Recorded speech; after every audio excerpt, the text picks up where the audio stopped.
Anay usa ka hulagway nga gipost sa Facebook ang nakatawag og pagtagad sa mga netizens. Sa post makita kining tao nga nagpost nga nagpadong og layat sa Kawasan Falls. Apan lahi sa uban kay wa siya magtiniil o magchinilas, mas gusto niyang mulayat. Naka-high heels ko to, sis. Of course. Kaya naman.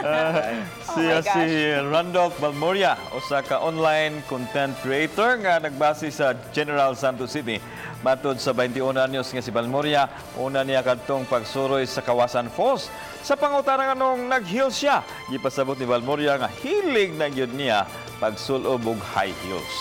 Makita sa iyang post sa social media diin nag-heels siya nga naglaba, nanilhig ug nag-post sa usa ka tricycle nga nagsulob gihapon sa taas niya nga heels. Sa diyang mianhi sa Sugbo ug nalakip ang Kawasan Falls sa ilang atuunon. Iyang nahuna-hunaan nga mag-heels nga mulayat. Gani dihang iya kining gibuhat ubay-ubay nga mga turista ang miabiba kaniya. Ka-perfect ba?